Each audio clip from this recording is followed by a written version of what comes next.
মসজিদ কমিটি বা এলাকাবাসীর ইমাম বিদায়ের ক্ষমতাকে বাতিল করতে হবে। কারণ তাদের কাছে ক্ষমতা থাকার কারণে একটা ইমামকে যে কোনো সময় অন্যায়ভাবে একটি সুদখোর ঘুষখোর চোর ডাকাত হত্যাকারী ধর্ষণকারী বিদায় করে দেয়, যাতে করে ভবিষ্যতে এরকম কাজ না করতে পারে। সেজন্য এই কমিটির ইমাম বিদায়ের ক্ষমতাকে বাতিল করতে হবে। আসসালামু আলাইকুম রহমতুল্লাহি বারকাতু।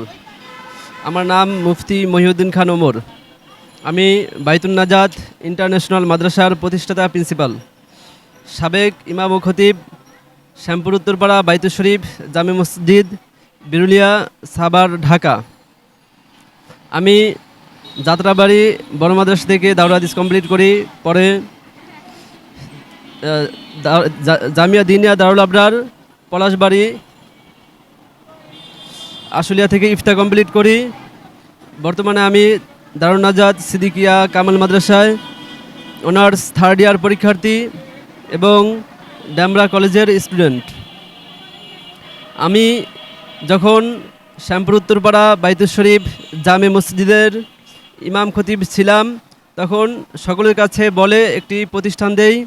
তখন সকলেই বলে আপনি দেন, সেখানে আপনার প্রতিষ্ঠানে আমাদের সন্তানরা পড়বে, আমরা যতটুকু পারি সহযোগিতা করুন। কিন্তু যখন আমি দেই, দেওয়ার 10 দিন পরেই কিছু লোক, কামাল, এরশাদ এবং আরও কয়েকজন লোক আমাকে অন্যায়ভাবে মিথ্যা অভিযোগ দিয়ে সেখান থেকে বিদায় করার জন্য উঠে পড়া লাগে এবং আমাকে বিদায় দেয়। পরে আমি এলাকার কিছু মুরব্বীদেরকে জানাই। জানানোর পরে তারা সুপারিশ করে, কিন্তু তারা তাদের সুপারিশ গ্রহণ করে না। তারপরে আমি শানে সাহাবা জাতীয় খতিব ফাউন্ডেশনকে অভিযোগ করি। তারা সেখান থেকে কল দেয় এবং রাখার জন্য অনুরোধ করে এবং শ্যামপুর উত্তরপাড়া বাইতুল শরীফ জামে মসজিদে আসে, এসে সব কিছু শুনে তাদেরকে রাখার অনুরোধ করে। এখন আমি তাদেরকে কেন অভিযোগ করলাম এবং আমি কেন মানুষকে বললাম তারা অন্যায়ভাবে বিদায় দিচ্ছে, আমি চলে যেতাম। সেই জন্য আমার উপর সকালবেলা এরশাদ আর কামাল মিয়া গিয়ে হামলা করে। তারপরে আমি শানে সাহাবাকে আবার জানাই। শানে সাহাবা জাতীয় খতিব ফাউন্ডেশনের পক্ষ থেকে থানায় অভিযোগ করা হয়। অভিযোগ করার পরে তাদেরকে ফাঁড়িতে নেওয়া হয়। ফাঁড়িতে গিয়ে তারা আমার কাছে ক্ষমা চায় এবং আবার হাতে পায়ে ধরে আমাকে নিয়ে আসে। নিয়ে আসার পরে আবার তারা আমাকে বিদায় করার জন্য ষড়যন্ত্র শুরু করে। তারপরে আমি সেখান থেকে চলে আসি, মসজিদ ছেড়ে দেই। ছেড়ে দিয়ে শুধু আমার নিজস্ব ব্যক্তিগত টাকায় প্রতিষ্ঠিত বাইতুন নাজাত ইন্টারন্যাশনাল মাদ্রাসায় আমি থাকতে থাকি। কিন্তু আমার এই প্রতিষ্ঠানটি বন্ধ করার জন্য কামাল, এরশাদ এবং তাদের সহযোগীরা অনেক চেষ্টা তদবির করে। যখন কোনোভাবেই আমার প্রতিষ্ঠানটি বন্ধ করতে পারে না, তখন তারা 8 লক্ষ টাকার একটি নাটক সাজিয়ে আমার উপর মিথ্যা চাপিয়ে দেয়। গত 12 তারিখ আমার কাছে একটি কল আসে। কল দিয়ে বলে যে হুজুর, আপনার নামে একটি দরখাস্ত দেওয়া আছে। সেই দরখাস্তের ভিত্তিতে 2,10,000 টাকা মসজিদে অনুদান আসছে, কিন্তু সেই দরখাস্তে কোনো অ্যাকাউন্ট নাম্বার না থাকার কারণে টাকাটি আমরা ট্রান্সফার করতে পারছি না। আপনি একটি অ্যাকাউন্ট নাম্বার দিলেই আমরা টাকাটি পাঠিয়ে দিব। তখন আমি মসজিদের কমিটিকে জানাই। জানানোর পরে তারা আমাকে একটি অ্যাকাউন্ট নাম্বার দেয় এবং একটি ফোন নাম্বার দেয়। দেওয়ার পরে যেই লোকে আমাকে কল দিছে তার কাছে আমি এই অ্যাকাউন্ট নাম্বার এবং ফোন নাম্বার দিয়ে দেই আর বলে দেই, ভাই আমি আগে ওই মসজিদে ছিলাম, এখন নাই, আপনার কাছে এই ফোন নাম্বার দিলাম, যেভাবে ভালো হয় আপনি কথা বলে টাকাটি পাঠিয়ে দেন। তারপরে কি হয়েছে আমি জানি না, কিন্তু 40 মিনিট 50 মিনিট পরে কামাল মিয়া এসে বলে যে হুজুর, কাকে অ্যাকাউন্ট নাম্বার দিয়েছেন?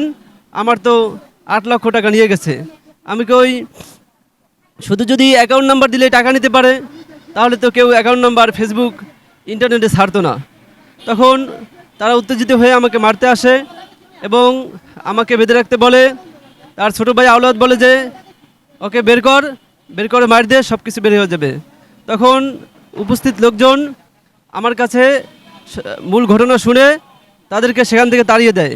এখানে ইমাম রইসুদ্দিন ভাইকে যেভাবে হত্যা করেছিল হুবহু সেইভাবে এই কামাল এবং তার সহযোগীরা আমাকে হত্যা করার চেষ্টা করেছিল, কিন্তু উপস্থিত লোকজন সেখান থেকে তাদেরকে তাড়িয়ে দেয়। তারপরে এই কামাল থানায় মিথ্যা অভিযোগ করে আমাদেরকে ওসি সাহেব ডাকার পরে ওসি সাহেব সকল ঘটনা শুনে বলেন যে হুজুরে এটার সাথে যে জড়িত ছিল এরকম কোনো প্রমাণ আমরা এখন পর্যন্ত পাই নাই, যদি প্রমাণ পাই তাহলে আমরা ব্যবস্থা নিব। কিন্তু কামাল মিয়া বলে যে না, এখন আমি মামলা করুম। ওসি সাহেব বলেন যে না, মামলা করার মতো এখনও কোনো আমরা জায়গা পাই নাই বা এই অবস্থায় মামলা হয় না, সে মানবে না, সে আমার নামে মিথ্যা মামলা করবে। তারপর আমি রাত্রিবেলা ঘুমাই, 3 জন মুখোশধারী লোক এসে আমাকে বলে যে তুই আমাদের ভাইবাদেরকে মামলা দিয়ে থানায় নিয়ে অপমান করেছিস, এখন 8 লক্ষ টাকা নিয়েছিস, এখন 8 লক্ষ টাকা দিবি, আর না হয় এলাকা ছেড়ে চলে যাবি, যদি না যাস তাহলে তোকে হত্যা করে ফেলুম, মেরে ফেলুম, এভাবে হুমকি ধুমকি দেয়। আমি যা দেখতেছি তারা আমার মাদ্রাসাটি বন্ধ করার জন্য এই চক্রান্ত করেছে। এখন আমার সরকারের কাছে দাবি হলো, যারা আমার উপর হামলা করেছে এবং হত্যা করার পরিকল্পনা করেছে তাদেরকে খুঁজে বের করে দৃষ্টান্তমূলক শাস্তির ব্যবস্থা করতে হবে। 2 নম্বরে, আমার আগামী 25 তারিখ পরীক্ষা, আমার মাদ্রাসা পরিচালনা করতে পারতেছি না, আমার পরীক্ষা এবং মাদ্রাসা পরিচালনা করার ব্যবস্থা করতে হবে। মসজিদ কমিটি বা এলাকাবাসীর ইমাম বিদায়ের ক্ষমতাকে বাতিল করতে হবে, কারণ তাদের কাছে ক্ষমতা থাকার কারণে একটা ইমামকে যে কোনো সময় অন্যায়ভাবে একটি সুদখোর, ঘুষখোর, চোর, ডাকাত, হত্যাকারী, ধর্ষণকারী বিদায় করে দেয়, যাতে করে ভবিষ্যতে এরকম কাজ না করতে পারে। সেজন্য এই কমিটির ইমাম বিদায়ের ক্ষমতাকে বাতিল করতে হবে। 4 নম্বরে, কোনো ইমাম, খতিব, মুয়াজ্জিনের শরীরে হাত দিলে 10 লক্ষ টাকা জরিমানা এবং 10 বছরের কারাদণ্ডের আইন পাশ করে ইমাম, খতিব, মুয়াজ্জিনদের নিরাপত্তা নিশ্চিত করতে হবে। 5 নম্বর, ইমাম, খতিব, মুয়াজ্জিনদের সম্মানিত ভাতা বা মানসম্মত বেতনের ব্যবস্থা দ্রুত চালু করতে হবে। 6 নম্বরে, যারা 8 লক্ষ টাকার চক্রান্ত করেছে বা হাতিয়ে নিয়েছে তাদেরকে খুঁজে বের করে শাস্তির আওতায় নিয়ে আসতে হবে। কামাল, এরশাদ ও তাদের সহযোগীরা এই 6 মাসে প্রায় আমার 8 লক্ষ টাকা ক্ষতিগ্রস্ত করেছে, তাদেরকে এই 20 লক্ষ টাকার ক্ষতিপূরণ অবশ্যই দিতে হবে। আল্লাহ হাফেজ, আসসালামু আলাইকুম।